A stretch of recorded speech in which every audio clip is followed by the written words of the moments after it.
Bonjour à tous et bienvenue pour une nouvelle mini-review. Aujourd'hui on va parler de Frame Arm Girl. キラキラキラ輝きを見逃さないであなたのそばにいつもいるよ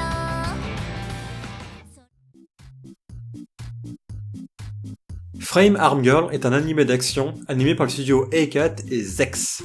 Nous faisons la connaissance de Ao Genai, une lycéenne habitant seule depuis que ses parents sont partis à l'étranger pour le travail. Un jour, elle reçoit un étrange colis provenant de son père. À son ouverture, elle découvre une étrange figurine qui s'activa à son contact. Sachant bouger et parler d'elle-même, elle se présenta sous le nom de Gurei. Elle est dotée d'une intelligence artificielle qui est capable de comprendre et reproduire les émotions humaines. Elle va tout d'abord demander à sa nouvelle maîtresse Ao de bien vouloir assembler les autres pièces de la boîte, comprenant son armure et ses équipements. Le lendemain, deux autres colis arrivent embarquant deux nouvelles figurines. Mais l'une d'elles était déjà équipée et prête à se battre contre Gurei. Ao, qui fut étonné de la situation, essaya d'avoir une explication. La nouvelle figurine du nom de Stylet lui expliqua qu'elle, Gurei et la dernière encore dormie, Bacelard, sont des Frame Arm Girl, des petites figurines robotisées. Le cas de Gurei est différent. Il s'agit en effet d'un prototype que seul Ao possède. Son nouveau rôle sera donc de surveiller les figurines afin de compléter la base de données de la société de production pour pouvoir mettre sur le marché d'autres exemplaires de Gurei. Apprenant qu'elle sera rémunérée pour ce job, Ao accepta de suite la proposition. Nous allons donc la suivre, elle et ses nouvelles petites camarades, dans leur vie quotidienne.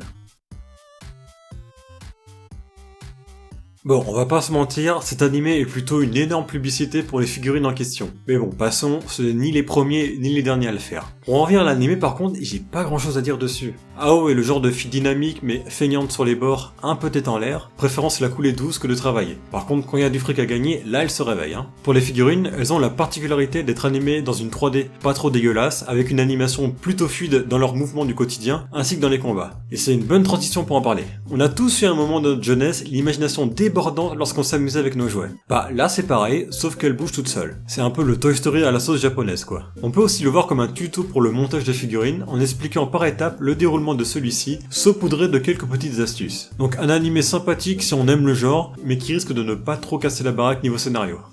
Donc voilà, j'espère que cette mini-review vous aura plu. Si c'est le cas, n'hésitez pas à me suivre, à liker et à partager. Si vous suivez également l'animé, dites-moi dans les commentaires ce que vous en pensez. Et moi je vous dis à la prochaine pour une nouvelle mini-review. Sayonara!